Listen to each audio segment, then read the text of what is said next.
bienvenidas a todas las personas participantes de la Cuarta Bienal Latinoamericana y Caribeña en Primera Infancia, Niñez y Juventud, Desigualdades, Diversidades y Desplazamientos. Soy Leonardo Lemos, profesor del Departamento de Psicología Social de la Faculdade de Ciências e Letras da Universidade Estadual Paulista de São Paulo, Brasil. Uno de los coordinadores de la Mesa 5, Eje Sur 3, Tema 1, que tiene como título Infancias, Juventudes y Políticas Públicas, Implicaciones de las Teorías Psicológicas y Pedagógicas. Junto con mis compañeras, la otra coordinadora de la mesa, profesora doctora Claudia Calquín Donoso, de la Escuela de Psicología de la Universidad de Santiago de Chile, y las comentaristas, la profesora doctora Silvia Contreras Salinas, del Departamento de Educación de la Universidad de Santiago de Chile, y profesora doctora Raquel Gonçalves Salgado, del Instituto de Ciências Sociais, de Humanas e Sociais, da Universidade Federal de Rondonópolis, Brasil. Agradezco al comité organizador de la Bienal por gestionar las actividades que vamos a desarrollar en estos días. ¿Sí? Esta mesa tiene como campo problemático los fundamentos psicológicos y pedagógicos que organizan, definen y desarrollan las políticas públicas de educación, salud y servicio social para las infancias y juventudes. Considerando el contexto pandémico actual, el campo se amplía a problemáticas que consideren las condiciones estructurales y las singularidades de la vida con el virus. En este sentido, se pone atención en las teorías y epistemologías que definen y conceptualizan infancias y juventudes genéricas, abstractas, descontextualizadas, con telos de desarrollo y aprendizajes en que están involucradas los modelos neoliberales y modernos, y en las que la diversidad y pluralidad son rechazadas o capturadas por un discurso de valorización bajo perspectivas de consumo o de grupos sociales, a quienes se dirigen la producción de tecnologías de detección, prevención, intervención de los problemas sociales debidos por la niñez y la juventud. ¿Sí? Bueno, cada ponencia tiene 15 minutos de presentación, para la presentación, ¿sí? Y después pasamos al debate. Y acá tenemos dos personas, ¿sí? Dos ponencias, creo. Ahí Claudia puede presentarlos, ¿sí? Sí, sabes que tengo en la lista me aparece uno solamente. Entiendo que es Ruth, pero René no aparece. ¿No estás en No. Sí, sería Ruth y Silvia. Silvia, vale. Sí. Perdona, Silvia. Sí, había otra persona que tenía ingresado, pero no quedó con nosotros. De veras, Silvia. Vale. Entonces partimos con Silvia, que estaba más temprano, con la ponencia, a Silvia Contreras, con la ponencia Teorías Pedagógicas que orientan la práctica pedagógica de programas de reinserción educativa en Chile.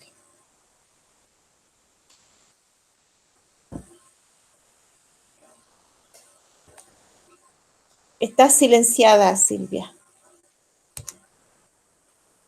Sí, es que no estaba preparada para hacer la primera, entonces voy a abrir la...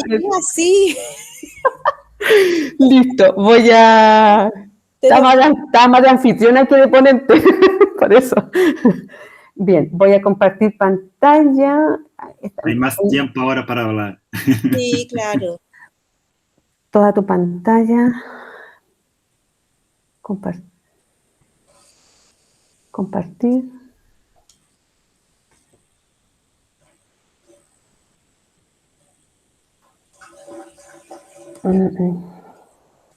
Estoy mostrando lo que no está cargando. No sé. ¿Qué estoy mostrando? Hay dos pantallas que estás mostrando. Ya. Entonces, ¿puedo hacer eso? Ahí sí, está bien, ahí se ve. Sí. Ya, bien. Que el Meet no lo manejo muy bien.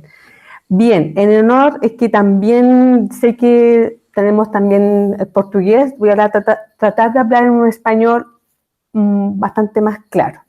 Bueno, mi ponencia tiene el título Teorías pedagógicas y la restauración del derecho a la educación. ¿Ya? Esto no está en presentación. Ahí sí. Bien, la reflexión y los resultados que voy a mostrar acá en esta ponencia se desarrollaron en el marco de un proyecto de vinculación con el medio que impulsa la Universidad de Santiago. Estos proyectos de vinculación con el medio lo que buscan es crear alianzas y contribuir en el desarrollo de comunidades y organizaciones de la sociedad civil. El objetivo de este proyecto tuvo como sistematizar la experiencia de diseño e implementación de las rutas de aprendizaje de niños, niñas, adolescentes y jóvenes que buscan favorecer las condiciones para el fortalecimiento de sus trayectorias educativas en programas de PDE. Los programas de PDE en Chile son programas de reingreso o reinserción escolar y que están en el marco del CENAME, que es el Servicio Nacional de Menores en Chile, que trabaja en una política que tiene distintos dispositivos y dentro de esos dispositivos trabaja con niños y niñas y jóvenes a los que les ha sido vulnerados sus derechos y uno de esos derechos es el derecho a la educación, ¿ya? Estos programas trabajan con estos niños y niñas y trabajan por un periodo de 2 años con cada niño o niña. Y eso es lo que voy a describir y luego poder profundizar en las teorías pedagógicas que están a la base de esta propuesta, de esta política de reinserción o reingreso escolar, ¿ya? El proyecto consideró un proyecto de sistematización que tuvo como 3 etapas de recuperación, en que se conformó un grupo un equipo motor, un grupo motor que estaba compuesto por personas de los programas, profesionales de los programas, y que tuvieron que definir algunos elementos. Luego se hizo un análisis e interpretación de la experiencia, es decir, un trabajo de recrear y reconstruir la experiencia que han tenido estos programas durante 3 años que han funcionado acá en Chile, y posteriormente lo que nos queda todavía, estamos en la última etapa final, es de comunicar los aprendizajes que se pudieron adquirir en este proceso de sistematización. Un antecedente breve en torno a la exclusión y reinserción, este binomio, esta relación que hay acá. Estos proyectos surgen frente al proceso de desescolarización o exclusión educativa, acá en Chile. La experiencia de estos proyectos se enmarca en políticas educativas y en general orientadas a un trabajo que debe ser personalizado frente al niño o la niña, situado con enfoque territorial, como plantean las orientaciones que enmarcan estos proyectos, multiprofesional, es decir, tiene que ser abordado con equipos multidisciplinarios, y en red, es decir, tienen que empezar a construir redes de apoyo que sean co-garantes del derecho a la educación. Estas propuestas tienen propuestas curriculares y pedagógicas con un alto sentido reparatorio, con el fin de acortar las brechas sociales que ha generado la desescolarización o la exclusión educativa, ¿ya?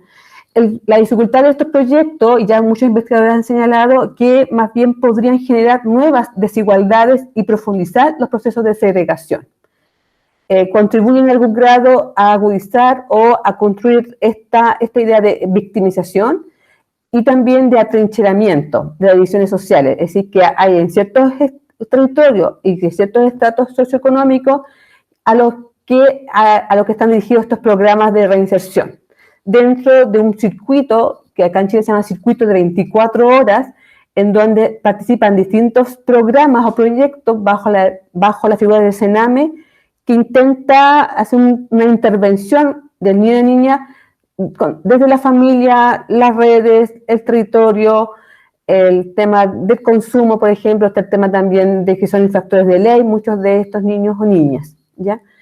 En Chile se muestra que hay un bajo nivel de desescolarización, ¿ya? Y que llega a un 4,8%. Pero la dificultad es que esta afecta a los sectores más desfavorecidos, es decir, que a los quintiles más pobres de Chile, a los de sectores rurales y las comunidades indígenas, y que llega como resultado un rezago escolar de 2 a 4 años, ¿ya? Las investigaciones plantean de que este es un tema central porque de distintas miradas se propone que trae altos costos individuales, personales, sociales y económicos el proceso de desescolarización o exclusión educativa.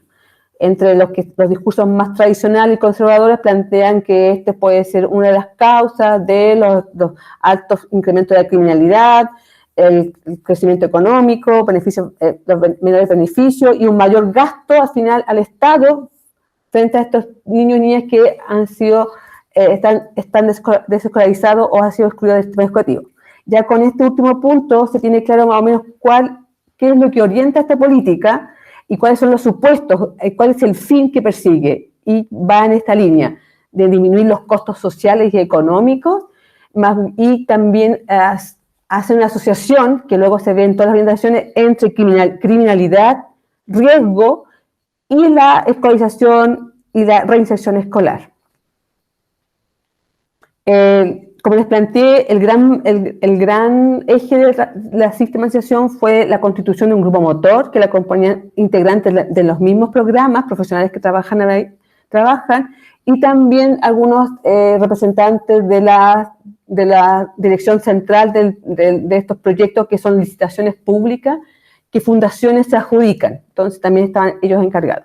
Ellos se encargaron de definir los elementos a sistematizar, qué se iba a sistematizar de la experiencia, las interrogantes, la estrategia de indagación, a quién se iba a convocar para poder reconstruir esta información, variación de instrumentos, y luego la forma de dialogar y socializar los resultados, los aprendizajes.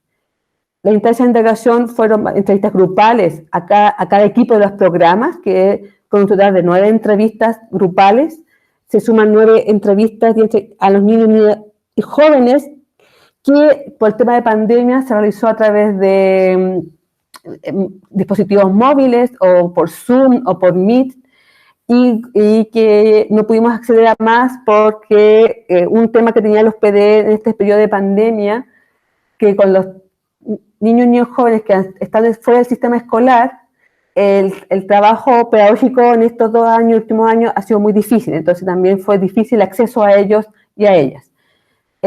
Además se enviaron cuestionarios a los establecimientos donde el quehacer pedagógico de los programas realizaron vínculos, también las redes territoriales, en conformación de que estos programas son vistos como tienen que ir potenciando redes como para sostener y generar un ambiente favorable para que los niños y niñas reingresen a la escuela y no vuelvan a desertar o vuelvan a ser expulsados de la escuela.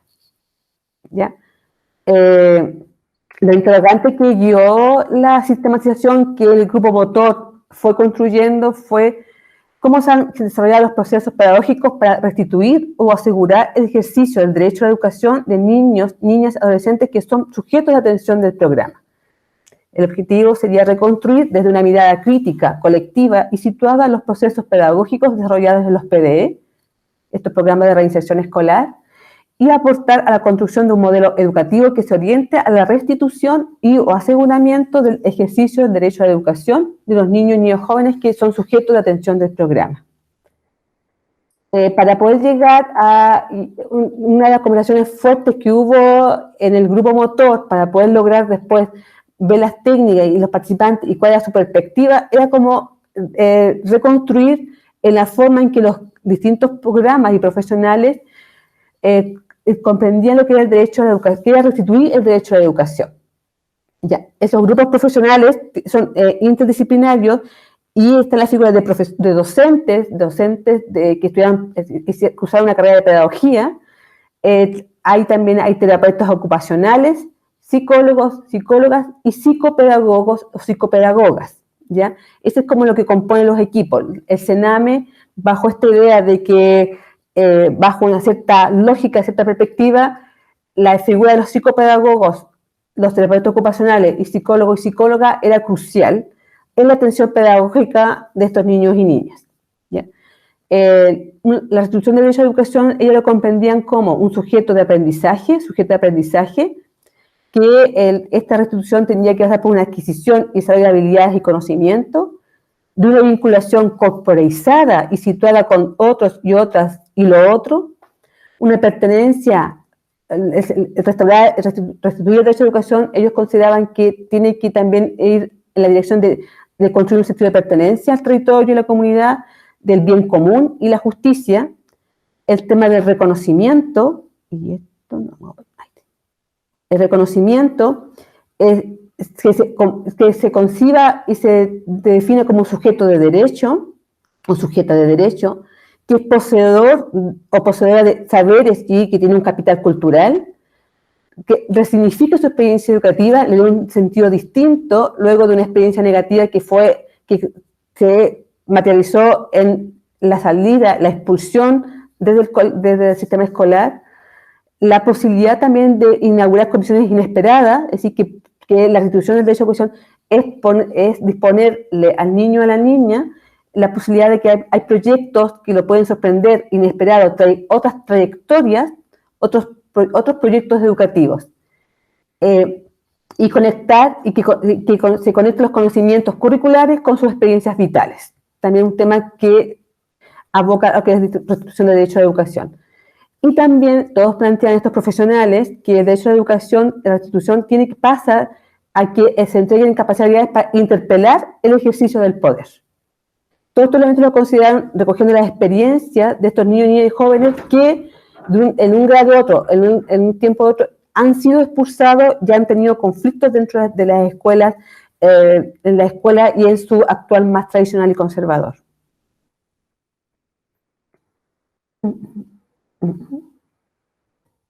Ahí está. Ahí me pasé. Un gran ejercicio que fue uno de los procesos más ricos de la sistematización fue la constitución de interrogantes para la sistematización. Se idearon en tres componentes, en toda relación con el vínculo que se tenía que realizar con el niño y el joven, la relación que se establecía con ellos y con ellas, la experiencia educativa propiamente tal, que abordaba la trayectoria educativa, el perfil del niño y joven, la etapa de diagnóstico, las estrategias pedagógicas, la evaluación, la mediación curricular, la planificación, y también otro elemento es la coordinación y participación. Es decir, cómo se coordinaban con las distintas redes y agentes del territorio y del establecimiento, y también el cómo se establecía la participación del niño y la niña y la familia en esta propuesta o en la participación en el proyecto. Lo que voy a enfocarme yo en esta presentación es más bien las estrategias pedagógicas, que cuando se habla de estrategias pedagógicas, una gran discusión que se daba también en este equipo, en la sistematización, fue qué se entendía por pedagógico. Y pareciera que las estrategias pedagógicas solo eran vistas en términos muy micro, muy asociadas a lo que pasa dentro de un aula, de una escuela común, en donde estaba centrado en el proceso de enseñanza-aprendizaje de un currículum. Y cuando se fue desarrollando la experiencia de sistematización, se llegó a aprender, ellos llegaron a reconstruir y a concebir que sus estrategias pedagógicas eran mucho más amplias, que involucraban distintas acciones en distintos niveles, en distintas dimensiones también. Entonces, que una acción pedagógica muy multidimensional. Entre ellas, tenían 4 acciones centrales, las desarrolladas en el recinto, que era en el PDE, con la gente del PDE, con los profesionales, en el domicilio del niño y la niña, en el establecimiento y en el territorio. Entonces, todas estas 3 dimensiones de la experiencia de esta estrategia pedagógica, había distintas actividades. En el lugar físico donde estaba el PDE, en el territorio, habían sesiones individuales con los niños y niñas, sesiones grupales, talleres que los mismos niños y niñas definían, y sesiones con la terapeuta ocupacional y con la psicopedagoga. ¿Ya? Luego, en el domicilio, ellos tenían como actividades apoyo de las tareas escolares, es decir, el profesional iba a la casa del niño o de la niña a hacer este apoyo, entrevista con las familias, y también las terapeutas ocupacionales y psicopedagogas asistían al domicilio para realizar apoyo en hábitos de estudio, gestión del tiempo libre, y también apoyo a exámenes libres, es decir, que el niño o niña consideraba o se había tomado un acuerdo de no ingresar nuevamente a lo mejor a la escuela, sino más bien ir aprobando los cursos a través de exámenes libres, ¿ya? En el establecimiento, entrevistas con niños, hacen apresto escolar en la escuela, entrevistas con los docentes, la dupla psicosocial de la escuela y apoyo en el aula. Y en el territorio habían salidas pedagógicas, salidas recreativas, charla y contacto con la comunidad y participantes en redes y en circuitos, ¿ya? Muchos de ellos comentaban que después del estallido social, un tema central que se hizo en estos PDE que estaban ubicados en comunas un poco estigmatizadas y etiquetadas como conflictivas, fue desarrollar conversatorios públicos con niños y jóvenes sobre lo que estaba pasando con el estallido social, ¿ya? La idea era un poco reforzar contenidos curriculares a través de una docencia bastante tradicional o abordar contenidos que iban a ser evaluados en los exámenes libres, apoyar las actividades de autónomas que nos exigían los establecimientos. En pandemia, muchos colegios, especialmente estos colegios, lo que hicieron fue mandar muchas guías de trabajo a los niños para que les fueran desarrolladas en su casa, y ahí es donde fue bastante apoyo de este progrupo de apoyar en esas actividades autónomas.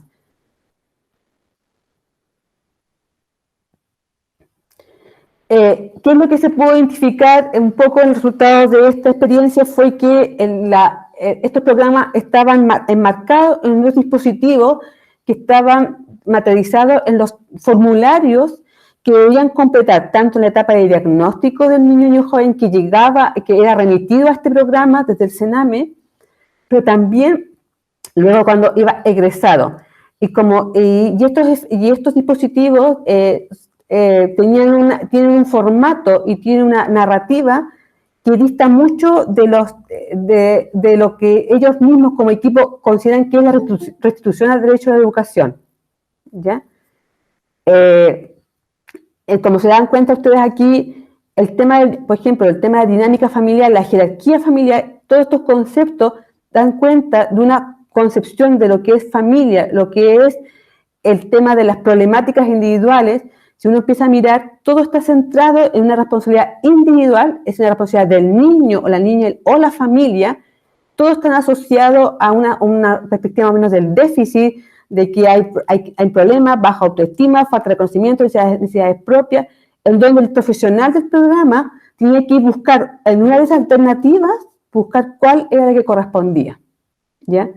Por ejemplo, conductas callejeras recurrentes, aquí toma un sentido bastante negativo, víctimas de violencia escolar, que fueron marcados acá. Y se dan cuenta en el egreso, uno de los temas para egresar del programa estaban bien vinculados a ciertos indicadores como muy de dar cuenta, muy de la accountability, de decir si aumentó o disminuyó su ausentismo escolar, si el rendimiento de repitencia, si era un bajo rendimiento, si subió su rendimiento para no repetir, si había adherencia a la jornada escolar, si lograba estar el niño o niña en la escuela durante todo el día, en todas las actividades programadas, era otro indicador. Si había exclusión escolar de una edad, si había una exclusión escolar de una familiar de la misma edad de él, porque la hipótesis que tienen ellos es que ellos repiten una trayectoria educativa de la familia. Si la madre o el padre llegó hasta sexto básico, los niños también llegan hasta sexto básico. Por lo cual, como en suma, las actividades didácticas que se hacen son de aspecto escolar, las habilidades que se llegan a desarrollar en los niños, de acuerdo a las orientaciones del CENAME, hay una determinada epísteme y racionalidad que va remarcando ciertas formas de subjetividades, de identidades en los niños y niñas jóvenes, y de ciertas formas de ser un buen estudiante o de ser un buen niño o mal niña, entre comillas digo esto.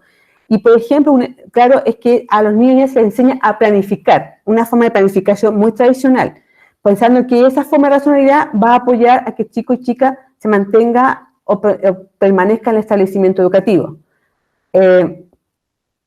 Los aprendizajes que se disponen más bien en el área ocupacional, gestión del tiempo para el estudio, parentalidad, áreas instrumentales, que se tensiona con la comprensión que tienen los equipos en torno a lo que son las prácticas pedagógicas, como un espacio de interacción y reflexión, porque es lo que ellos lo conciben de esa manera, pero de saberes, vivencia y aprendizaje de los niños y jóvenes. Sin embargo, el trabajo pedagógico se limita y se restringe a desarrollo de ciertas habilidades. Creo que me estoy pasando el tiempo, es por eso que hay tantos. No puedo ver si hay más mensajes, si hay acá, Leonardo. Si me ayudas tú, ya me pasé el tiempo. Sí te pasaste, pero no importa. Porque tenemos tiempo. Tenemos tiempo. Creo que tenemos más una presentación. Sí, solo una presentación más, por eso no te he interrumpido. Creo que dos más, Ruth y Tania, creo. Ya, es que como sonaba el sonido, decía, a lo mejor me están dando un mensaje y como no puedo leer porque estoy en pantalla completa, dije, a lo mejor me están dando mensaje y yo no lo estoy considerando. Sí. Ya. ¿Unos 3 minutitos más? Sí, voy cerrando. Los equipos comprenden las prácticas pedagógicas como un conjunto de acciones colaborativas que se implementan entre diferentes actores, profesionales, docentes, redes, comunitarias, familias y niños y jóvenes, que posibilitaría el derecho a la educación que sea asegurado o restablecido. Sin embargo, todos estos elementos se tensionan cuando todo el trabajo se ha limitado con un diagnóstico y ciertos indicadores que restringen y simplifican una situación bastante compleja, porque son niños, niñas y jóvenes que han sido expulsados del sistema escolar porque no han sido reconocidos, porque no ha tenido un currículum pertinente culturalmente, por lo cual volver a la escuela sigue siendo la misma. Entonces, ellos piensan que para volver a la escuela deberían hacerse estas habilidades, pero sin embargo, a ellos se les pide de otro tipo de habilidades. Por ejemplo, hay un ejemplo que se da claramente ahí, era que los indicadores de egreso del programa, y veían como un logro, era que el niño y la niña problematizara las conductas disruptivas que él tenía o ella tenía en el establecimiento, que buscar el apoyo de adultos responsables, es decir, tener algún adulto que pueda ser responsable para el seguimiento en la escuela, y, por ejemplo, un logro que ellos consideraban, y por eso también la presencia de los psicólogos, psicopedagogos y terapeutas ocupacionales, que marca mucho estos programas, es que un diagnóstico con medicamentos de TDAH, de trastorno TDAH dije, sí. Entonces, que el diagnóstico con medicamentos es un logro de esta propuesta de intervención durante 2 años frente a estos niños y niñas jóvenes. Y considerando que los derechos a la educación, como está planteando aquí, como lo vimos, muchos de esos elementos no logran ser desarrollados en la propuesta, y si son desarrollados, no son valorados ni son visibilizados en la propuesta que entregan en estos proyectos frente a la exigencia y a la modalidad que tiene el CENAME para dar cuenta del trabajo que se realiza en los programas. Los formularios que se entregan, las orientaciones que entrega el CENAME en todos estos proyectos, marcan mucho y tensionan bastante el quehacer de estos profesionales. Estos dispositivos mantienen el control sobre las identidades de los docentes y de los niños y jóvenes, por decir claramente cuál es el rol de cada uno y cada una. Y claramente los chicos cuando son entrevistados plantean que un elemento que les dio el proyecto fue que había que estudiar porque había que ser alguien. Entonces, era como que la escuela no tenía sentido, pero si no estoy en la escuela soy excluido de la sociedad, por lo cual debo ir a la escuela aunque no tenga ningún sentido. Porque a eso y eso es un elemento, que es el rol que le corresponde. Si no está en la escuela, es excluido de la sociedad, ¿ya? Los constructos complejos sobre lo que es trayectoria educativa, lo que es aprendizaje, es como simplificado en algunos constructos, en algunos indicadores que entrega también estos formularios. Por lo tanto, la experiencia de los PDE, terminando, la experiencia de los PDE, más bien limita un poco y crea ciertas ambigüedades y contradicciones frente a este gran tópico que es la restauración del derecho a la educación, que más bien pareciera que se limita a posibilitar de alguna manera, en un grado muy mínimo, el que tenga ciertas habilidades y que pueda construir cierta subjetividad e identidad de niños y jóvenes que esté en sintonía con las exigencias que tienen las escuelas. Entonces, en esa tensión, los profesionales se ven como un poco exhaustos y agotados porque toda la práctica pedagógica más crítica, más de problematizadora y reflexiva, queda con un segundo plano porque esas herramientas en una escuela tradicional no colaboran mucho con que el niño y la niña se mantengan en ese establecimiento. Eso para ir cerrando y lo otro dejo para la reflexión. Muchas gracias. Muchas gracias, Silvia. Y ahora dejo de compartir. Vale. ¿Dejé de compartir? Sí. Ya. Okay. Entonces veo que llegó otra ponente, ¿no es cierto? Tania, que después venía, bueno, ya estamos todo desordenado, pero en orden. Entonces ahora viene Tania Galván y Luisa Hernández, ya presentarían el trabajo Educación Inicial entre lo público y lo privado en época de pandemia. Buenas tardes para todos y todas. Buenas tardes. Buenas tardes.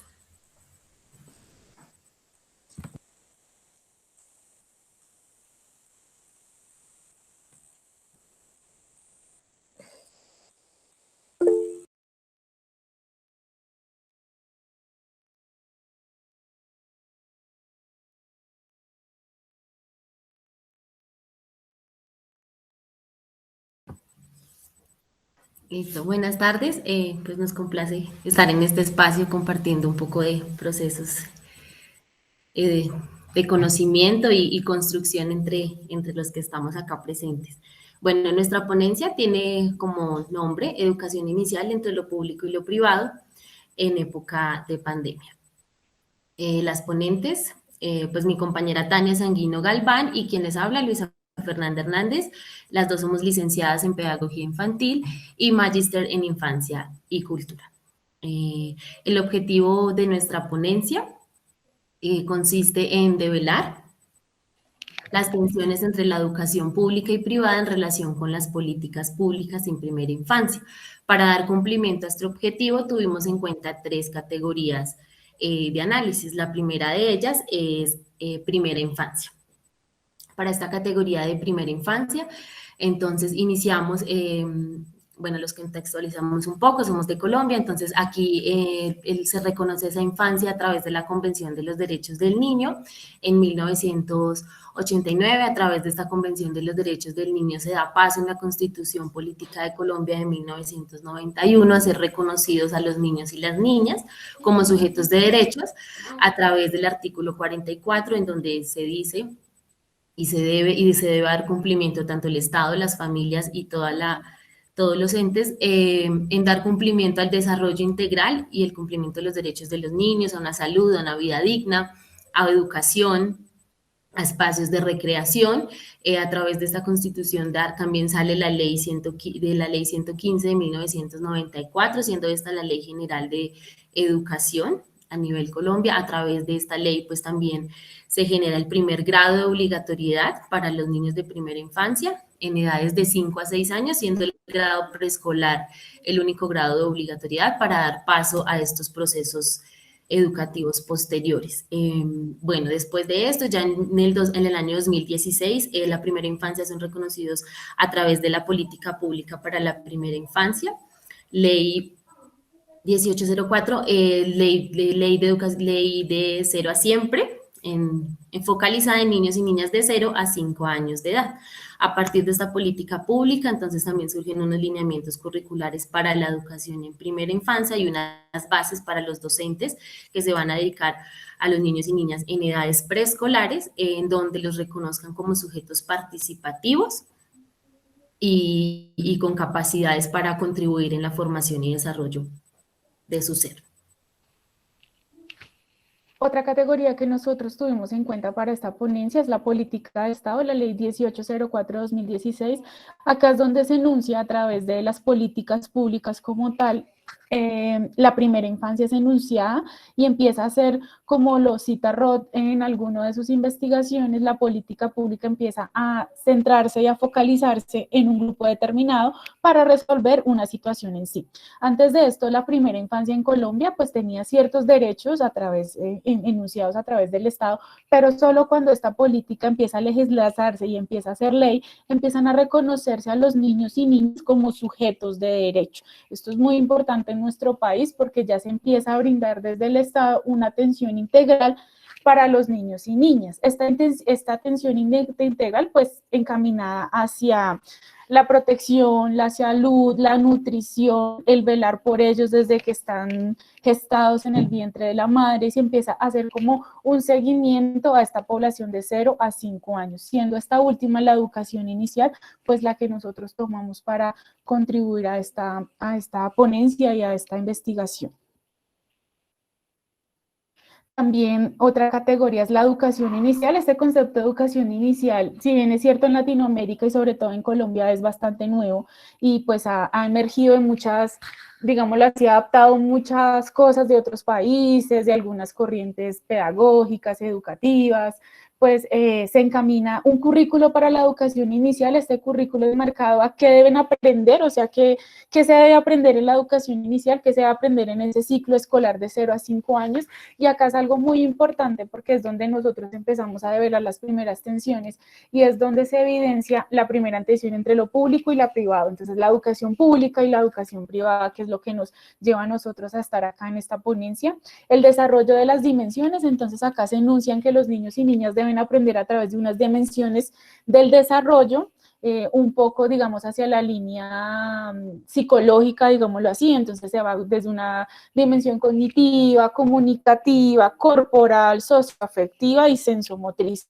La idea de este currículo para la primera infancia es que converjan todas estas dimensiones para propiciar esos espacios de aprendizaje de los niños y niñas, tanto en espacios educativos públicos, privados y no formales, o como acá los llamamos los jardines infantiles. También enmarcados hacia unos pilares de la educación, que son el arte, la literatura, el juego y la exploración del medio. ¿Qué propicia esto? Pues unas experiencias enriquecedoras desde la primera infancia que buscan potenciar o contribuir, por decirlo así, a que los niños y niñas en este ciclo inicial se preparen para esos procesos de educación formal, tengan unas bases con las cuales cuando inicien ese proceso de primaria, como acá lo llamamos, pues tengan unas bases y esos procesos de aprendizaje se potencien desde estos primeros años de vida.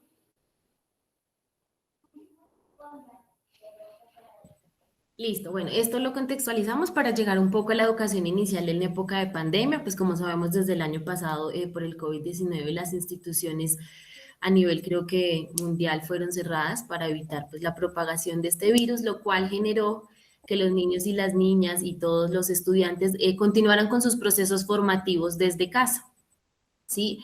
Entonces, a través de estos procesos formativos en casa empezamos, la educación empezó entre lo público y lo privado a tener unas tensiones, a evidenciarse unas tensiones, entre ellos iniciando en los contextos de las educaciones, de la educación pública. Los niños y las niñas cuentan con contextos socioeconómicos de bajos recursos, el apoyo que era en estos momentos y debido a la pandemia, el apoyo de sus padres o familiares. Algunos de ellos no contaban con procesos, con sus grados terminados, no contaban con un bachiller, algunos no habían terminado sus grados de primaria, lo cual generaba procesos de alfabetización en las familias escasos y no había un proceso de apoyo, no había esa línea de apoyo para continuar con estos procesos formativos desde casa.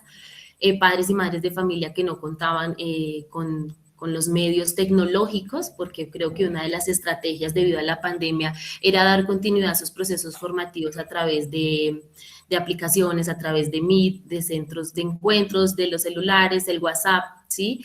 Entonces muchas familias no contaban con estos recursos para poder dar continuidad a los procesos de los niños y las niñas, lo cual generó pues como una brecha en algunas instituciones, incluso hubo deserción, o hubo como, yo espero, la respuesta de los padres era como, yo espero a que esto pase para que mi hijo continúe con su proceso de formación, porque yo no cuento con las capacidades ni los recursos.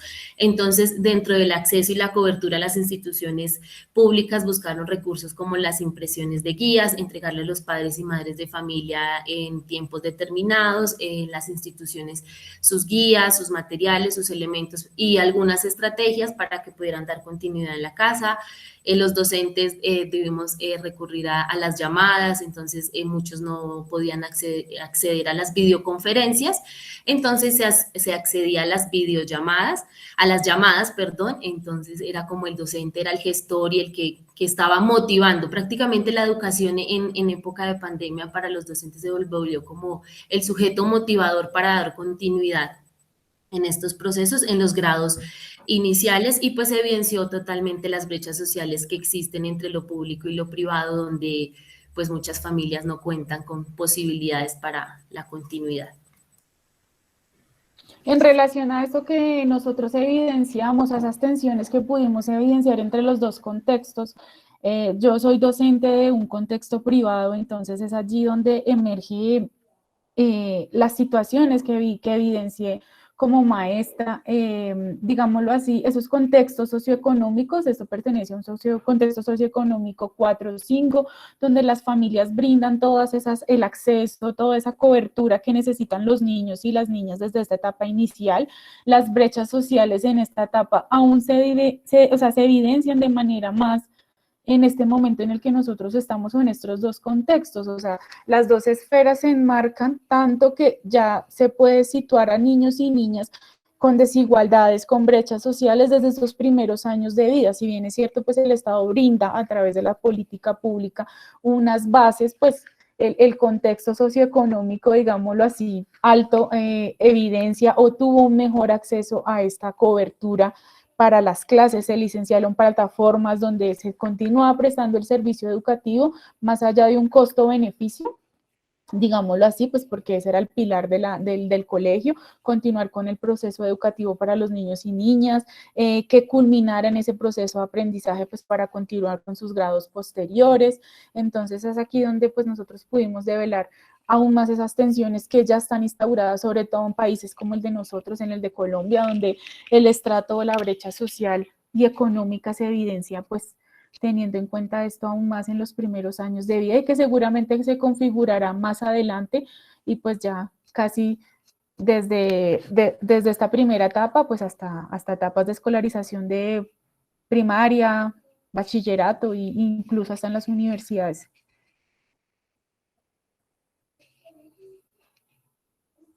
Y aquí pues nosotros ya a manera de cierre o manera de conclusión, entonces pues esta categoría de primera infancia en Colombia es bastante nueva y emerge a través de otras categorías que la configuran o la trascienden, por decirlo así. Nosotros como pues educadoras en primera infancia fuimos unas de las que más pudimos evidenciar y vivenciar todas estas brechas, tensiones, desigualdades que se configuraron desde esos primeros años de vida en contextos completamente diferentes, desde un contexto público, rural, hacia las periferias, a un contexto privado de colegios donde cuentan con los niños y niñas, con maestros, digámoslo así, fuertes en distintas áreas, donde se busca ese niño como semilla del futuro, ese niño que cuando desde pequeño se configura esas nuevas, digámoslo así, esas nuevas políticas o miradas hacia este mundo globalizado, este mundo mercantil. Listo, ya en cuanto a educación inicial, pues también nosotras pues pudimos evidenciar la importancia de estos espacios formativos o de la oportunidad de los niños y las niñas de estar en sus escuelas, donde socialicen, donde compartan, digamos, estos espacios desde muy pequeños, pues permiten en el niño potenciar todas sus dimensiones, sus desarrollos, como muy bien lo establecen las políticas, espacios de exploración, de juego, en donde compartan, bueno, entonces consideramos que pues la pandemia sí como que generó un poco una barrera en el proceso de los niños y las niñas, además porque ya atravesamos un año, aquí el grado preescolar o transición también como es llamado, no se pierde, entonces para él los niños y las niñas entrar a un grado primero, pues fue un choque totalmente frustrante porque no contaron con esos procesos necesarios dentro de su formación inicial. Ya en relación pues a la política pública, en Colombia esta política pública para la educación en primera infancia está desde 2016, ya estamos casi a 2021 y aún, o sea, digamos, aún no se han realizado los ajustes a todas esas categorías emergentes que pueden salir de no solo una infancia, sino esas infancias, esa mirada de las infancias, como también se pueda llamar esos principios de corresponsabilidad, esos enfoques interseccionales entre no solo la infancia urbana, que es la que estamos acostumbrados, sino la infancia rural, la infancia indígena, ahorita que estamos nosotros contemplando toda esta fase migratoria de Venezuela, también esa infancia migrante que ha llegado, entonces también es como realizar esos ajustes, evaluar ese ciclo de la política también, la implementación, la ejecución, la evaluación, qué alcance ha tenido esta política y sobre todo cómo se vio afectada la primera infancia en esta época de pandemia, porque pues la política estaba allí, pero pues el Estado en sí no reguló, no sacó directrices pues para el trabajo con los niños y niñas. Bueno, y también la pandemia dejó en el proceso de formación de los niños y niñas grandes distancias entre lo público y lo privado. Aquí en Colombia se inició el proceso o el retorno a las escuelas hasta el mes pasado. Entonces, aproximadamente, como lo estableció el Ministerio de Educación, a partir del 15 de julio estamos retornando a las escuelas. Entonces, para nosotros como docentes sí fue un choque porque pues los procesos de los niños en la realidad, en el contexto ya educativo, son totalmente diversos a lo que pensábamos que se estaba logrando en casa. Entonces, al gobierno, al Estado, sí le faltaron como mejores estrategias y aún le siguen faltando mejores estrategias porque en muchas entidades públicas dijeron, entran, ingresan, deben ya iniciar con el proceso presencial, pero las instituciones no están en las condiciones óptimas ni con las condiciones de bioseguridad para este retorno seguro, tanto de los niños y las niñas como de los maestros y las familias que rodean a toda la comunidad educativa. Entonces, dentro de nuestras conclusiones sí consideramos que estas políticas a través de la pandemia o a través desde su existencia deben seguir siendo focalizadas, deben seguir siendo estructuradas para poder cumplir con estos derechos y con estas metas que se están cumpliendo a nivel nacional. Muchas gracias. Agradecemos su atención. Muchas gracias, Tania y Luisa. Gracias. Continuamos entonces con Ruth Pivetta, ya con su trabajo, voy a leer en Portugal, espero no hacerlo tan mal, ya, a criminalização da infância e juventude brasileira como tecnología de saber y producción de prácticas normalizadoras. Gracias. Gracias. Buenas tardes. Voy a hablar en portugués, si no sea complicado para comprender, porque mi español, cuando estoy nerviosa, se queda muy complicado. Entonces, Sí. eu sou Ruth, eu sou psicóloga, moro aqui no sul do Brasil, no estado do Paraná. Trabalho na política pública de assistência social aqui, com adolescentes, né, então com jovens que cumprem medida socioeducativa, por terem cometido algum tipo de contravenção, de crime, né, contravenção penal. Eu sou doutoranda lá pela Unesp, sou orientanda do Leonardo Lemos, e esse trabalho, ele deriva da minha dissertação de mestrado, né, na qual eu tentei compreender, a partir das notícias veiculadas pela mídia impressa no Brasil, né, mais especificamente aqui na cidade que eu moro, como que se produzem as lógicas de naturalização das mortes dos jovens das periferias brasileiras. E nessa parte que eu resolvi trazer aqui para compartilhar, a ideia é justamente pensar, né, dentro do século XX no Brasil, como vão se construindo práticas, tecnologias de saber que vão, no campo das políticas públicas, orientar, né, as maneiras de agir, né, as maneiras de intervir frente à juventude das classes populares, as juventudes, né, consideradas pobres no Brasil, né. E daí a ideia é pensar isso a partir, né,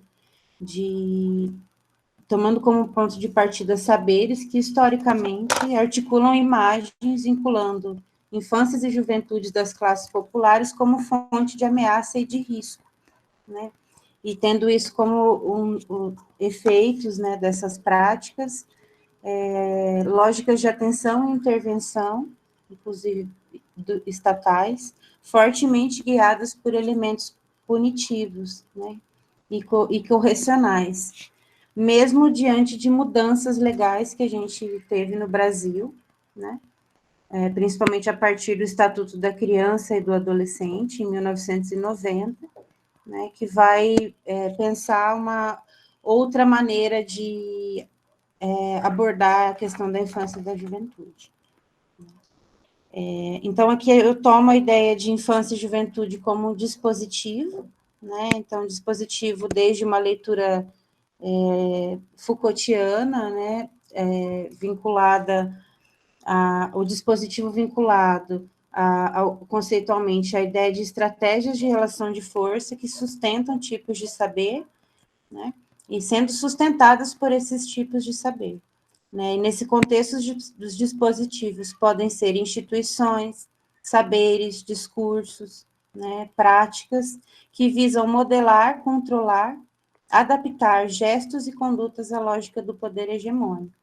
Então, tomar infância e juventude como dispositivo, né, vai nos ajudar a materializar essas formas pelas quais as estratégias, né, dessas forças e das relações de poder modelizam formas de vida na nossa sociedade. E aí, no contexto aqui brasileiro, a gente vai observando que ao longo do século XX, diversas práticas sociais e discursivas foram construindo uma imagem muito específica da juventude das classes populares brasileiras, que é a imagem dessa juventude como fonte de ameaça e de perigo, né? Então, que tece essa imagem de uma juventude perigosa, sobre a qual se justifica uma série de estratégias de controle e correção. E aí observa-se que, historicamente, tais práticas passam por um processo de legitimação do Estado, por meio da criação de racionalidades e modos de governar que corroboram a manutenção desse olhar. E aí esses modos de olhar pautados em relações de poder, nas quais disciplinas como a medicina, o direito, a psicologia, a pedagogia, né, vão se consolidando como referenciais de verdade, né, e produzem saberes que muitas vezes vão vincular essas ideias de perigo, anormalidade, delinquência e risco como diretamente relacionadas à juventude pobre. E aí, durante a minha pesquisa, né, ao me debruçar um pouco sobre alguns discursos médicos produzidos ao longo do século XX, né, foi possível observar uma forte articulação entre questões de ordem biológica e de caráter moral intimamente vinculada à população pobre, né, com um olhar voltado a essas populações vistas como inferiores desde uma perspectiva higienista e de eugenia. E ancorados aí nos discursos de aperfeiçoamento da raça, né, com base nas teorias racistas e no darwinismo social, essas teorias higienistas e eugênicas, incorporadas por médicos, juristas e outros profissionais, colaboraram com a produção de uma imagem de desconfiança em relação a certa parcela da juventude brasileira, sobretudo, né, a juventude pobre e a juventude negra, né, que devido a aspectos da nossa colonização e os processos, né, de escravidão, compõem grande parte da nossa população pobre do Brasil. Além dessa correlação com a pobreza, a gente pode observar também uma forte correspondência entre a ideia de delinquência e criminalidade a patologias físicas e morais.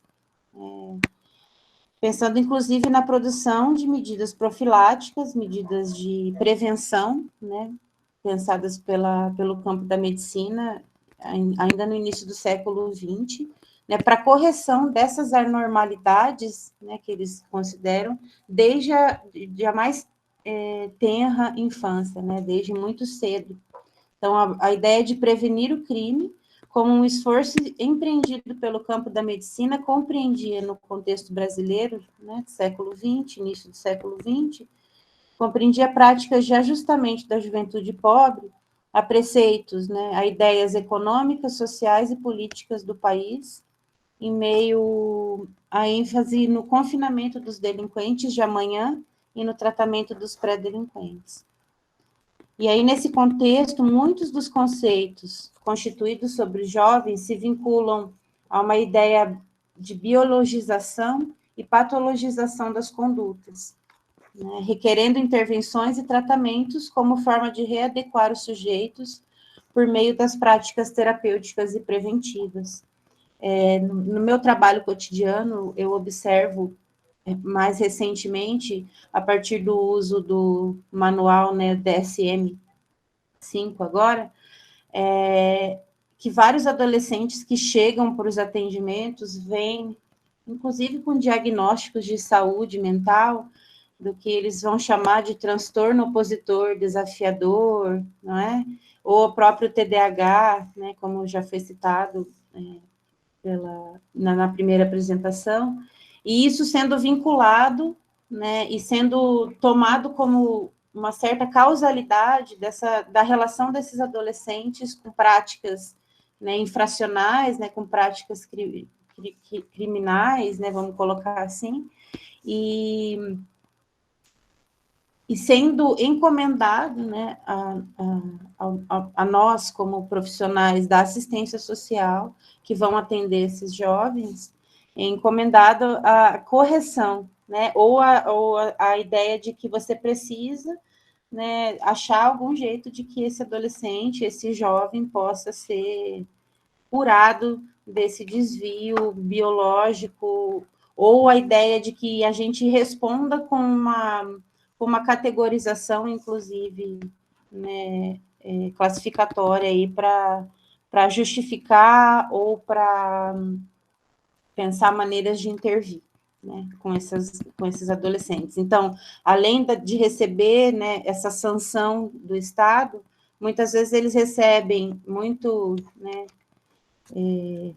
entre aspas, né, a ideia de medidas de proteção, de tratamento de saúde, né, de tratamento de saúde mental e do uso abusivo de substância psicoativa, do uso de drogas, né, e isso muito vinculado a esse discurso médico. Então, o que vai se percebendo? Que esses discursos se atualizam constantemente nas práticas e na produção de políticas estatais para intervenção em certos recortes da população jovem.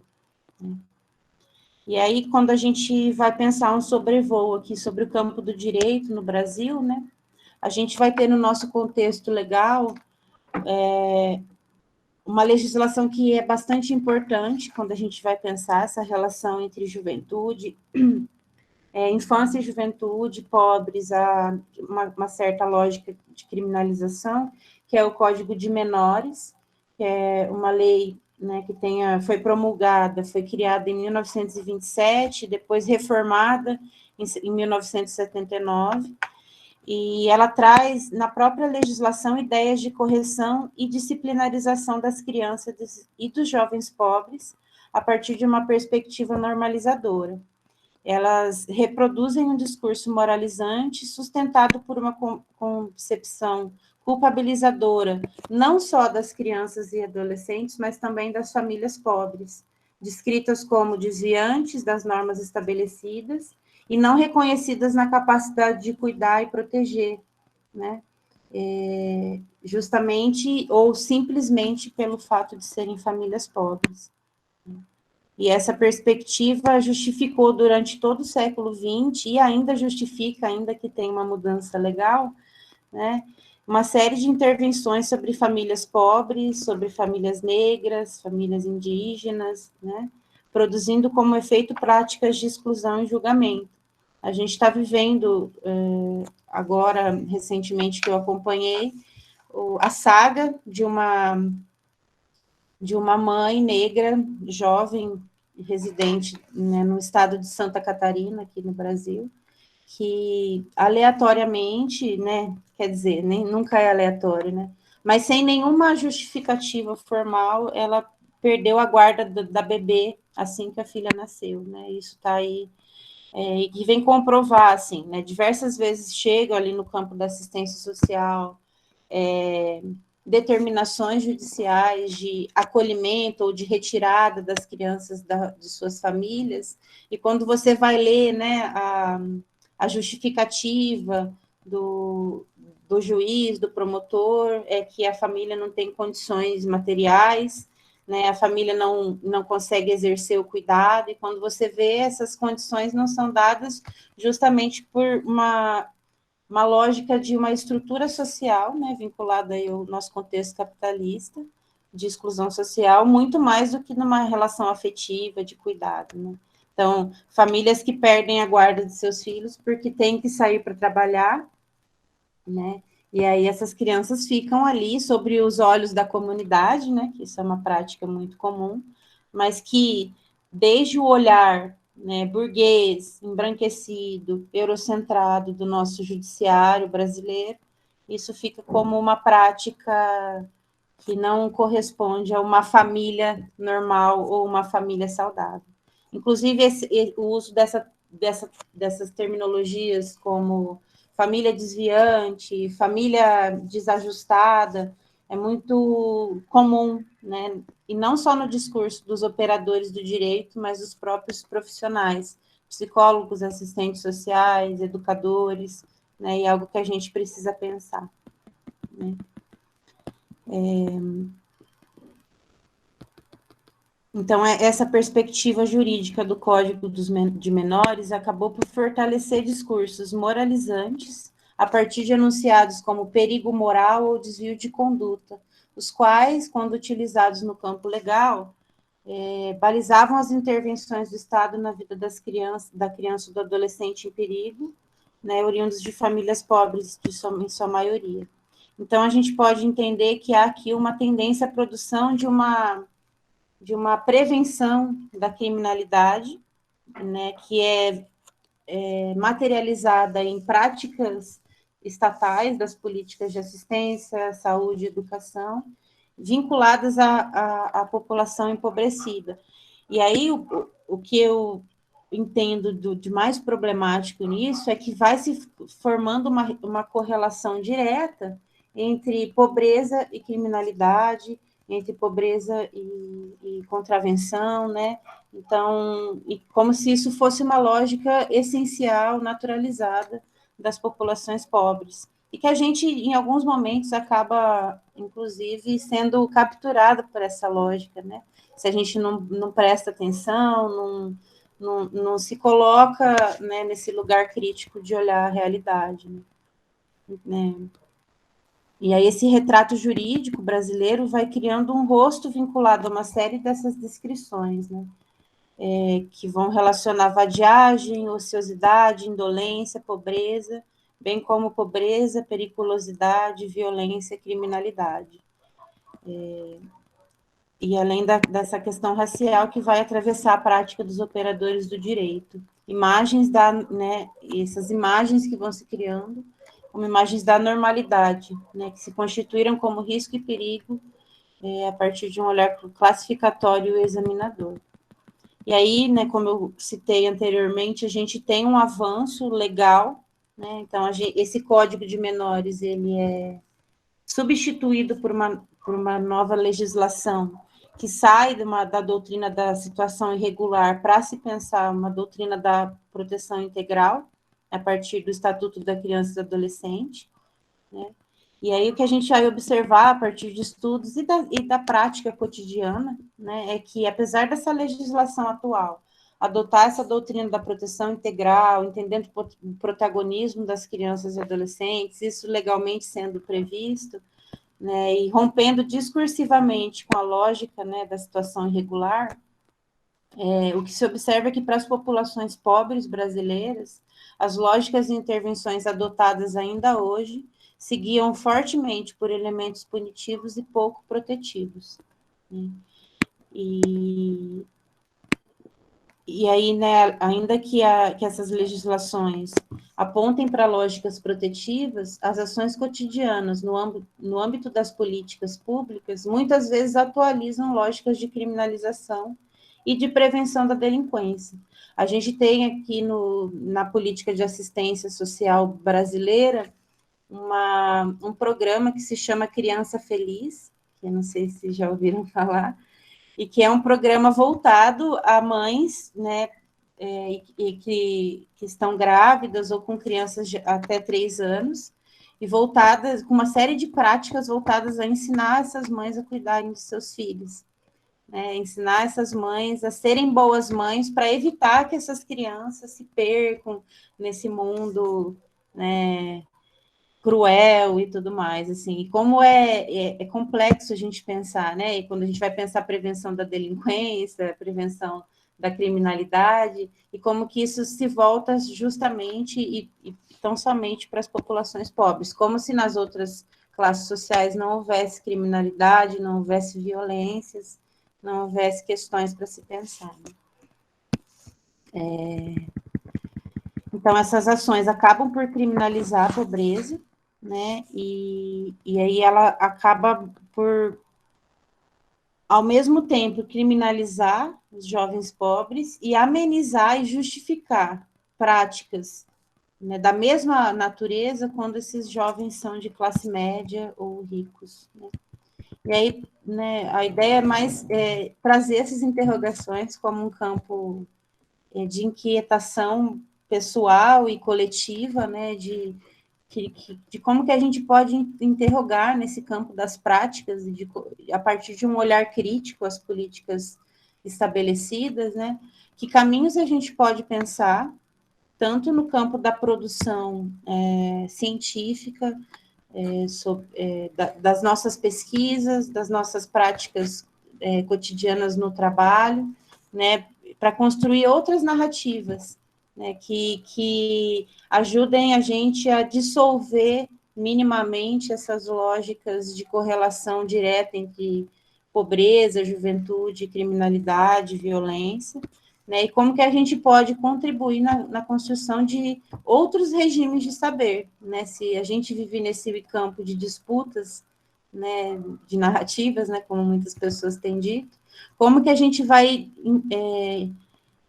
tensionar para a construção de outros olhares, né, que desloquem as lógicas já construídas e hegemônicas e nos ajude a pensar práticas possíveis e potentes junto a essas populações. Era isso. Muito obrigada. Muchas gracias, Ruth. Bueno. Leonardo, te doy la palabra.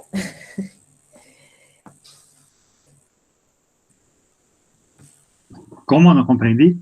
¿Te doy la palabra ya o no?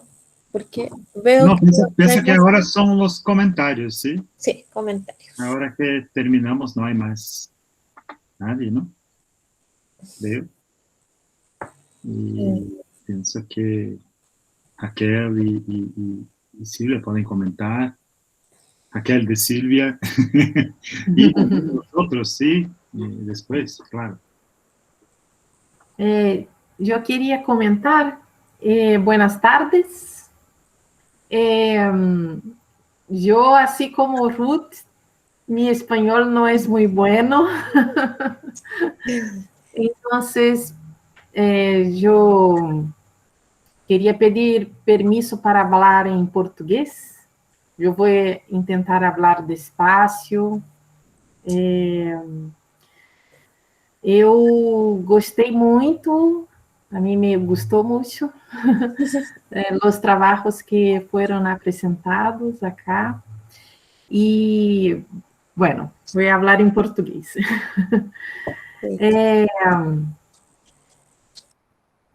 O trabalho de Silvia, de Luísa, Tânia e Ruth,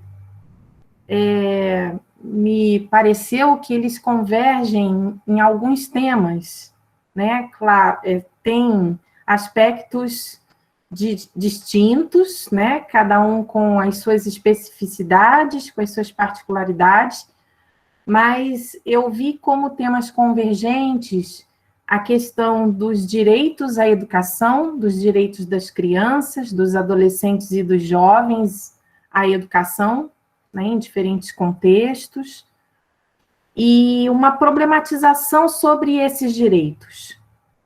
Né? Não apenas a abordagem dos direitos, mas como essa questão dos direitos precisa ser amplamente problematizada. E me pareceu que as pesquisas de vocês, sob diferentes enfoques, demonstram esse esforço de problematização. No trabalho da Silvia, ela apresenta um programa que a gente poderia até, numa visão assim, bem rápida, apressada, eu diria, ver muitos pontos positivos. Né? Um programa que se destaca pelo trabalho interdisciplinar, por uma preocupação com a reinserção de adolescentes e jovens à escola, né, à educação formal, mas que, como a Silvia destaca no final da sua apresentação, a educação crítica e problematizadora fica bastante secundarizada, e isso se faz notar no momento em que os jovens são ouvidos, né, nesse processo de investigação que vocês conduzem.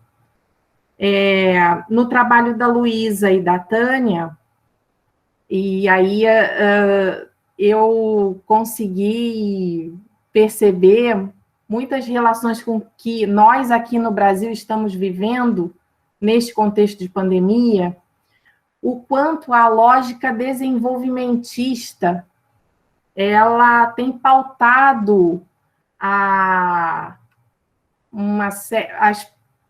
políticas que apressam o retorno à educação formal, presencial, né? E aqui no Brasil, sobretudo, a gente tem sofrido muito com políticas negacionistas da própria pandemia, sob a justificativa de que o país precisa crescer, de que o que importa é a economia em detrimento das vidas das pessoas. E aí, vocês questionam, né, como as crianças retornam no momento ainda não propício, né, devido à crise sanitária, às escolas sem terem aí as condições sanitárias mínimas. Nesse sentido, a proteção às infâncias, principalmente às crianças pequenas, e os seus direitos à educação ficam também sob ameaças. Foi isso que eu pude compreender a partir da apresentação de vocês, Luísa e Tânia. E Ruth traz aí a questão da patologização e da criminalização das existências, né, que não se conformam ao que é estabelecido como direito, né, entendendo o direito aí dentro de enquadres muito bem assentados, né, delimitados, por regimes de inteligibilidade, né? Regimes que são racistas, heteropatriarcais, que estão também fortemente pautados em uma classe social favorecida economicamente, você expõe isso de forma bastante explícita, né? Reunindo essas questões que eu pude perceber nos trabalhos apresentados, e levantei algumas perguntas, né? Primeiro, qual é o direito de existir dentro de uma sociedade que é excludente? Pensando o direito, claro, para fora desses enquadres que eu acabei de mencionar, né? A Ruth traz aí, né, com bastante também destaque, o quanto esses adjetivos, né, muito associados à criminalidade, ao patológico, ao fracasso, né, são dispositivos de negação dos direitos, né, muito mais do que um adjetivo, na verdade, são dispositivos, são tecnologias de negação de direitos. Então, esses dispositivos ensinam cotidianamente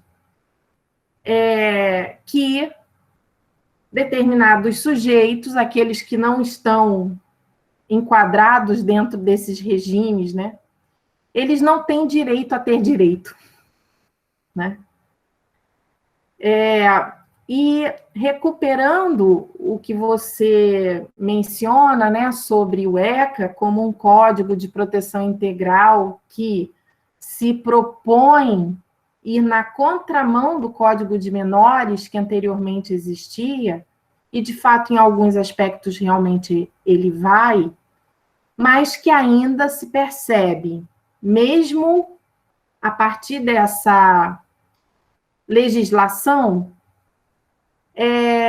que não são todas as crianças, os adolescentes e os jovens que são protegidos. E aí as perguntas que ficam: o que se protege dentro dessa lógica de negação de direitos?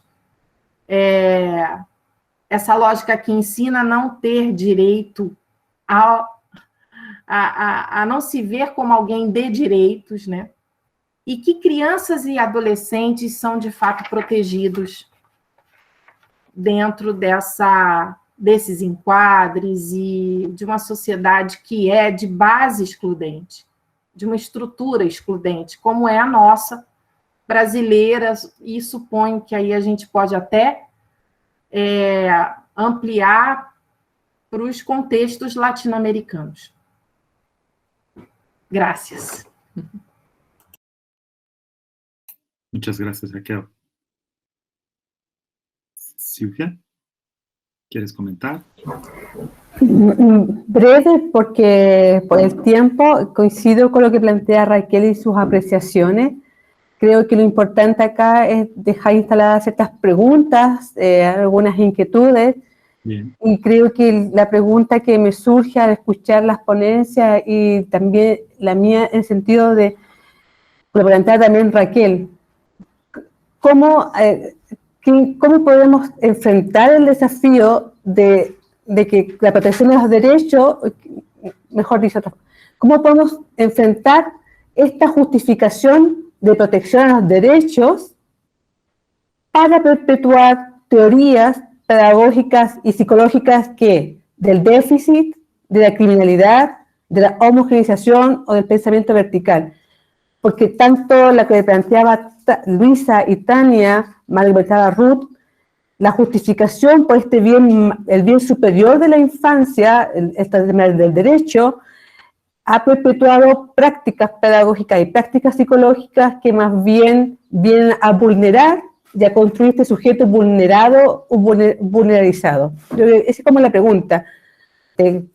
¿Por qué? ¿Cómo podemos fundamentar de otra manera? ¿Cómo problematizar esa fundamentación desde de esta lógica de la protección?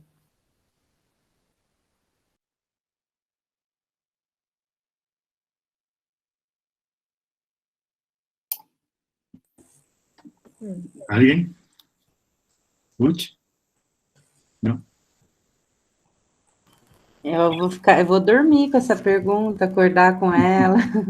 Acho que é uma pergunta que inquieta mesmo, né? Assim, e o que eu fiquei pensando um pouco é assim, como que a gente vai precisar inventar outras coisas, outras teorias, outros eixos, né? Porque tenho a impressão que desses lugares mais clássicos, né, falando da psicologia um pouco, e também né, desse campo legal aí da política pública, eu tenho a impressão que já está tudo dominado, né? Como assim. Claro que tem as brechas e os espaços para escapar, mas eu entendo que a gente vai ter que criar mesmo, e talvez implodir o que a gente já tem de dentro ou de fora, não sei como, mas pensar outras lógicas, assim, que façam sentido com as pessoas que vivem nos nossos países, com as nossas lógicas de vida e de história e de colonização, e que muitas vezes nesses espaços clássicos de formação não são considerados, né? Eu fico pensando isso. Então, no cotidiano de estudo e de trabalho, eu fico pensando assim, como que a minha formação clássica de psicóloga não me deu nem minimamente ferramentas para lidar com as realidades que eu enfrento cotidianamente. E aí, ou a gente faz esse papel de encaixar o sujeito na teoria que me é confortável, ou fazer, como que eu faço a crítica às teorias que nos são dadas e para produzir outras, assim. Fiquei pensando um pouco nisso, a partir da pergunta da Cláudia.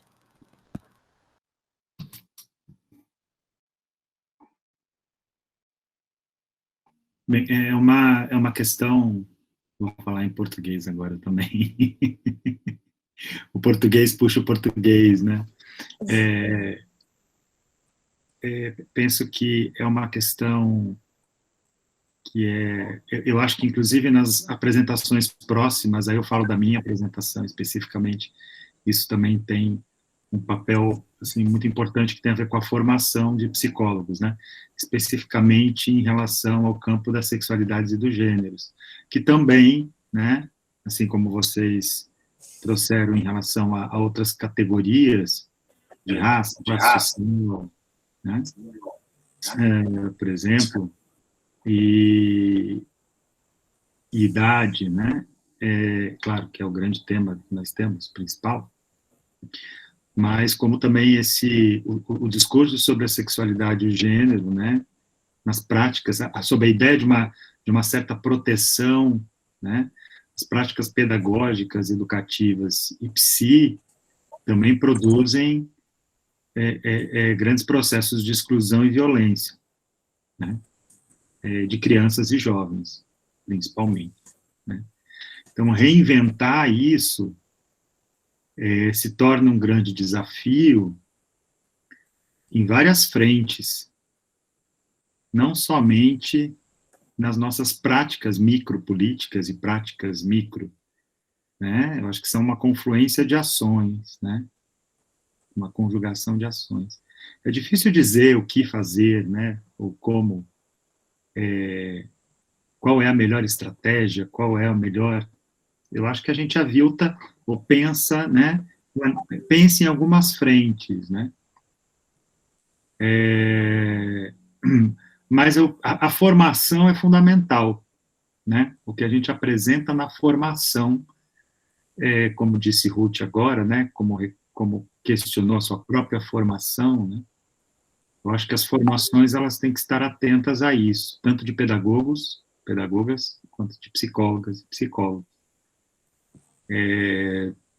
Mas é também uma luta, é um embate dentro de cada uma dessas disciplinas ou áreas, né?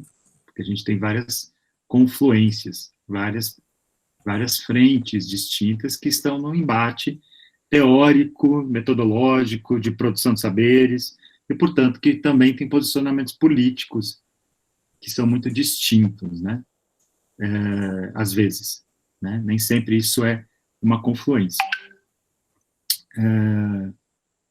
Então, penso que é isso que fica a pergunta, né, como disse Ruth, para a gente dormir com ela, né, deitar com ela, se acostar com ela e pensar sobre como producir ações, não? Como produzir intervenções e alianças também, não? Creio que uma leitura, talvez algo que se abra, né, como possibilidade, como se apresentam nos trabalhos todos apresentados, né, é uma mirada interdisciplinária ou transdisciplinária de los temas. Isso é muito importante. Eu penso um pouco por esses caminhos. Não sei.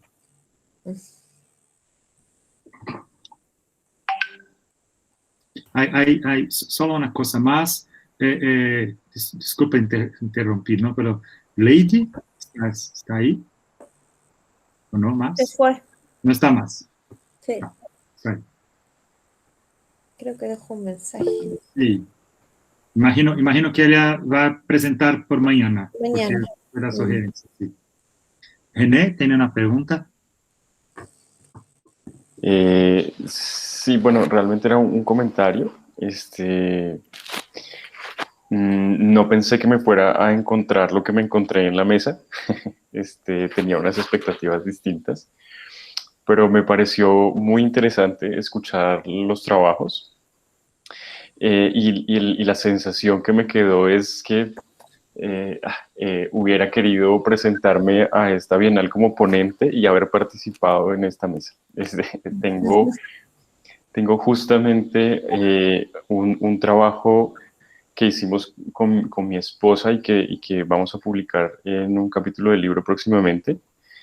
Está exactamente en la línea, o al menos así lo entiendo yo, de lo que ustedes están discutiendo en esta mesa. De hecho, se llama La dimensión moral de la educación bajo una perspectiva psicológica, posibles aportes para la construcción de nuevas ciudadanías. Y ahí hacemos justamente toda una reflexión en torno a cómo la psicología puede aportar justamente no solo en el tema de la didáctica o del desarrollo de competencias, sino también de la explicitación de criterios morales en los procesos educativos. Y es perfectamente articulado a esto que estoy escuchando acá.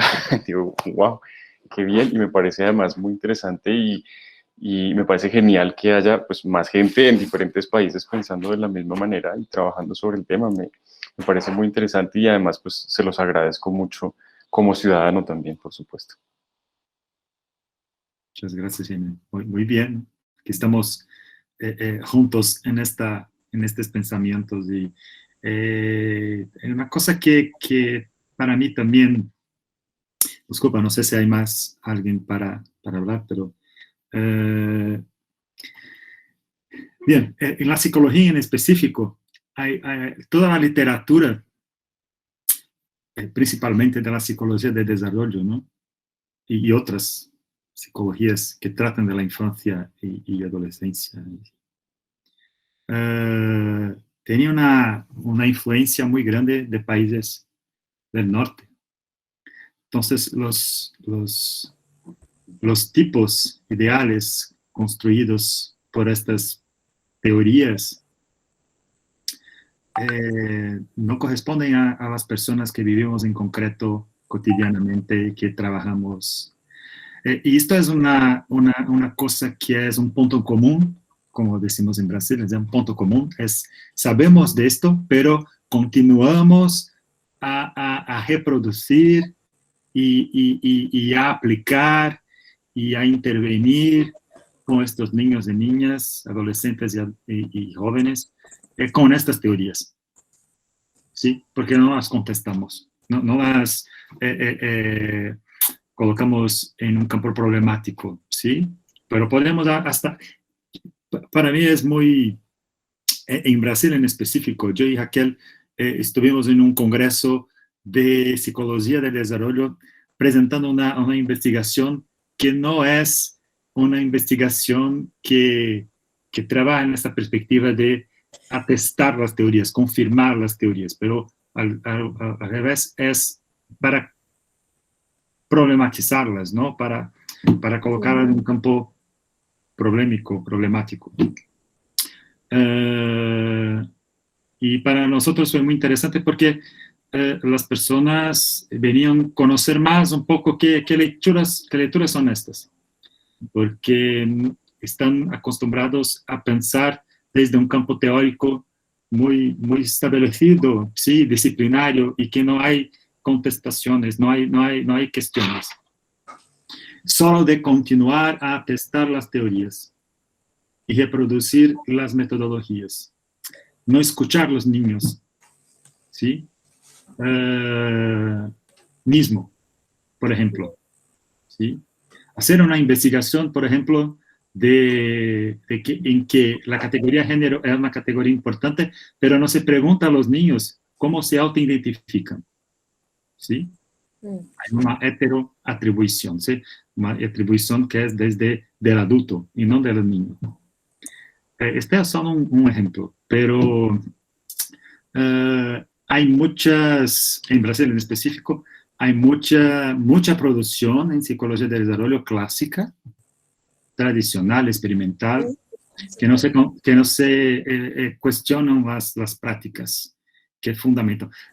Desculpa o português agora, mas Ruth falou de um programa no governo federal do Brasil que se chama Criança Feliz, e este programa, que é um programa nacional de enseñanza de las familias, como las familias deben ser familias saludables, ¿sí? Y que tiene guiones terribles, no hay como... É um modelo que não cabe. O vice-presidente do Brasil, é o que está acontecendo, a notícia em los periódicos atuais em Brasil, o vice-presidente comentou alguns meses atrás, não sei se anos, Raquel, não lembro, mas que ele dizia que famílias sem os pais, sem os padres, são famílias desajustadas. Famílias solo com as madres como jefes de família. Eu creio que foi o ministro de Educação. Não, foi o vice-presidente. Foi o Mourão que falou. Y ahora la persona que ha ganado la medalla de oro en gimnástica artística, que es una niña que es criada por una madre solo. Y hay una polémica en torno alrededor de estas cosas así. Entonces... anacrónico. Sí.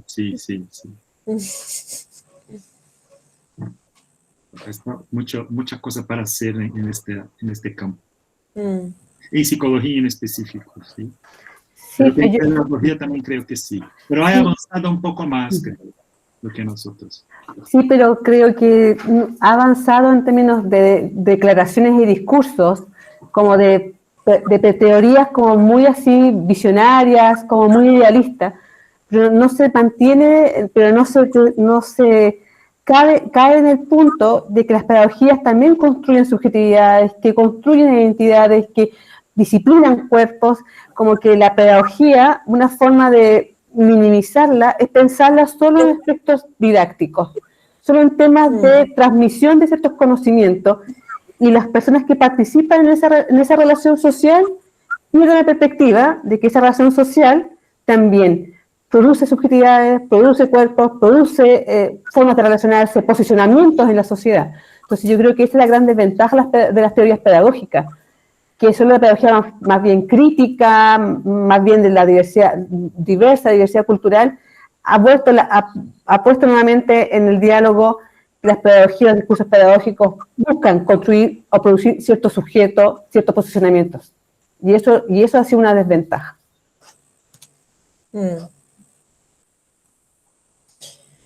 Sí. Yo quería agregar, antes que todo, bueno, agradecer todos los trabajos. La verdad es que a pesar de que vienen quizás de campos distintos, evidentemente dialogan, ya se generan unos diálogos muy interesantes. Y quería puntualizar varias cosas, o sea, a propósito de lo que Leonardo habla de este programa Crianza Feliz, que lo anoté porque me llamó mucho la atención el nombre. ¿ya? No es muy distinto de lo que presentó Tania y Luisa en Colombia, Colombia Cero Siempre, Chile, Chile Crece Contigo, en el caso de Uruguay, Uruguay también Crece Contigo, o sea, estos sistemas de protección de la infancia que están muy basados en los conocimientos justamente de la psicología y de la psicología del desarrollo. Teoría del apego, habilidades parentales, ya todas estas lecturas de la infancia que no han logrado desprenderse de esta idea evolutiva y desarrollista, ¿no es cierto?, que heredamos desde el siglo XIX en adelante, ya, o sea, que ya tiene más de un siglo o más, ya. A propósito también, por lo menos en Chile, de un revival que hay sobre la teoría evolucionista, que hoy día se empieza a hablar de teoría evolucionaria, ya se acomoda el nombre, pero el contenido sigue siendo el mismo. Entonces, es interesante esto en el fondo, de cómo hay una, podríamos decir, una redomesticación de las familias a partir ya de esta nueva valoración que se le están dando a estas teorías, ya con estos programas, que la verdad es que tampoco se sabe mucho acerca del impacto y la efectividad, porque la verdad es que en general las políticas públicas en Latinoamérica miden metas, pero no evidentemente resultados ni transformaciones en términos de disminuir brechas, disminuir la desigualdad. Son datos que no tenemos muy claros, ya que los mismos programas tampoco nos aportan, ¿ya? Entonces, es más bien pareciera mantener una cierta visión de infancia, o sea, un status quo que no se quiere modificar, ¿ya? Y que hoy día, creo yo, toma fuerza a partir también de la derechización, ¿no es cierto?, de la política en muchos países, como el caso de Brasil, ya, que es como lo que aparece con mayor fuerza, pero que me parece que hay un movimiento general también de derechización, quizás también de la política pública, en este caso. Y cómo estos saberes sirven para mantener estos status quo que no se quieren transformar, a propósito también del impacto que están generando los movimientos feministas, ¿no es cierto?, los movimientos que están poniendo en cuestión de manera radical estas formulaciones que heredamos del siglo XIX y pareciera ahí que se genera, ¿no es cierto?, algo como una especie de trinchera que hay que seguir defendiendo y que la psicología le sirve de una manera espectacular. Por un lado, quería un poco pensando en la idea también que Ruth trabajaba sobre los dispositivos, ¿no es cierto?, sobre la vigencia también, creo yo, del pensamiento de Michel Foucault, cuando hablamos de toda esta relación saber-poder, saber, teoría, gubernamentalidad, ¿ya? Pero por otro lado, también estaba pensando acerca del marco de los derechos de la infancia, de los derechos del niño, ¿ya? Que pareciera que es como el gran enfoque que no se cuestiona. O sea, pareciera que decir vamos a cuestionar el enfoque de derechos del niño es como, wow, es como o posicionarte como desde una perspectiva quizá fascista, no sé cómo decirlo, ya así como antiderechos, ¿ya? Pero yo creo que desde el pensamiento crítico, creo que nos hemos puesto nuestro propio límite, que es el enfoque de derechos del niño. Y si uno se empieza a analizar las prácticas en torno a este enfoque, o cómo se han ido implementando este enfoque en la práctica, la verdad es que vemos que yo no sé qué tanto ha servido para pensar en una infancia que no esté atravesada o una infancia que no esté disciplinada, o de qué manera el enfoque de derechos también ha servido, ¿ya?, para disciplinar a los niños. Son nuevas formas, ¿ya?, de disciplinamiento, de individualización, porque yo creo que la fórmula de América Latina ha sido hacer responsable a los individuos, a los niños y a las familias del cumplimiento de los derechos del niño y no de los estados, ¿ya? Entonces, algo pasa también hoy día pero yo creo ya no solo con la implementación, como esta idea de una buena teoría, pero una mala aplicación. Yo no comparto mucho esa idea, ¿ya?, sino más bien que pareciera que algo pasa con esta visión jurídica, en el fondo, de la infancia, y que evidentemente tiene sus límites. Entonces, quizás eso es un poco como las líneas de reflexión que me surgen a partir de, porque pensaba, por ejemplo, en la gran paradoja del dispositivo que analiza Silvia, o sea, un dispositivo que se supone que tiene que, ya, o que tiene como misión restaurar un derecho perdido, pero finalmente se transforma, ¿no es cierto?, en un espacio ya sumamente complicado para la infancia y para las familias populares, ¿ya? Entonces, bueno, así también lo veo con los programas de estimulación, bueno, de protección de la infancia temprana, en donde las familias terminan siendo sumamente constreñidas, demandadas, ¿ya?, disciplinadas, ¿ya? Bueno, ese era el comentario. Sí, un ejemplo ahí, cortito, cuando se habla, Tania y Luisa hablan sobre la brecha. Yo me preguntaba, ¿qué brecha habría que disminuir en una etapa de la vida que es no escolar? Claro. Que la brecha de que ciertas comunidades culturalmente diversas puedan acogerse a la cultura más hegemónica y dominante, que pueda manejar esos códigos, ¿de esa brecha estamos hablando? Claro. Entonces, ¿dónde queda la pluralidad, la multiplicidad, lo intercultural, por ejemplo, los diálogos? Entonces, cuando usamos la palabra brecha, que es un argumento muy fuerte en los discursos políticos, es decir, aumenta la brecha, aumenta la desigualdad, pero la desigualdad, ¿en qué aspecto? ¿En qué elementos?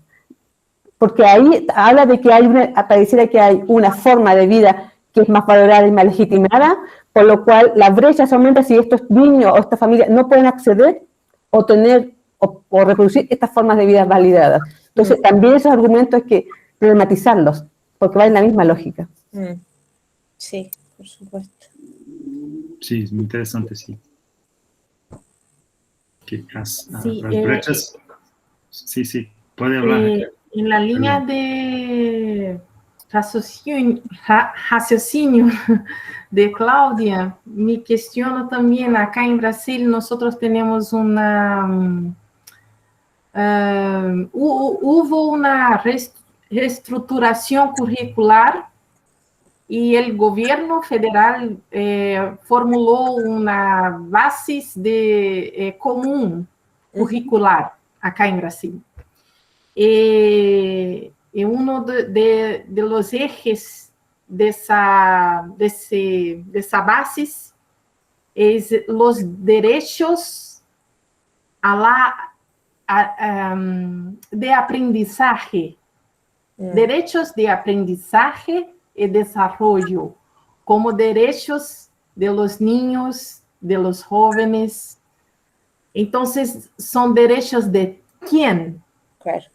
São os adultos que determinam esses direitos, porque quando eu trabalho na educação de crianças pequenas, educação infantil, acá se chama, e lá as crianças, os bebês, tem direito à proteção, aos cuidados com seu corpo, à higiene, à alimentação, etc., etc., mas o direito ao seu próprio corpo, elas nunca têm. É algo que não se discute, nunca. É um tabu. Então, práticas racistas continuam acontecendo, práticas sexistas continuam ocorrendo, práticas capacitistas, né, no sentido também de discriminar corpos que não estão dentro dos enquadres de normalidade, também continuam ocorrendo, e isso não se problematiza em momento algum, nem na formação de professores, né? Então, assim, concordo plenamente que precisamos, com urgência, debater e problematizar a questão dos direitos, né? Quem define esses direitos? Para quem? E como? Em que contextos, né? Não os direitos em si, mas qual é a finalidade, para quem eles realmente estão sendo construídos, operacionalizados. Eu fiquei pensando aqui, bueno, começamos a pensar coisas muito mais amplas do que em conhecer isto mais em toda a América Latina, em toda a Latinoamérica. Como esses projetos de direita, não? Que pensam a família como potencializam, sim, a família como a proteção, como o grande dirigente protetor da infância, sim, e como as políticas estão mais involucradas em construir esta ideia de família e todas as práticas educativas por isto, não sei. Eu penso que esse programa Criança Feliz é um programa, assim, que eu sei que tem algumas pessoas que já têm estudado e entendido, e imagino que isso no restante de toda a Latinoamérica também está acontecendo, e eu acho que existe um grande projeto que discute as políticas antigênero, né, na América Latina, e que tem e esse é um aspecto que é um transversal a ele, né, também, e que eu acho que é muito importante da visibilidade. Há pouco tempo, tivemos aqui, existe também um edital de financiamento de pesquisas sobre famílias, que o Ministério de Direitos Humanos da Mulher e da Família no Brasil financiou. E estas pesquisas, acabou de sair o resultado desse edital, quem são as pesquisas que estão sendo financiadas. E sabemos que que as pessoas que estão fazendo, as instituições que estão fazendo essas pesquisas, estão totalmente alinhadas a esta leitura, né? E só que nós não sabemos quais são ainda, porque o edital não sai com o nome delas, nem a instituição. Mas daqui a pouco a gente já fica sabendo. E aí vai ser muito interessante compreender como é que essas coisas estão acontecendo, né? É seríssimo. Eu vou precisar sair porque eu tenho que todos nosotros outro compromisso. Estamos a 2 minutos. Sí. Bueno, no sé, podemos terminar. Sí. Vamos cerrando. Muchas gracias a todas y todos. Y creo que mañana no estaremos en la misma situación. Yo creo que no.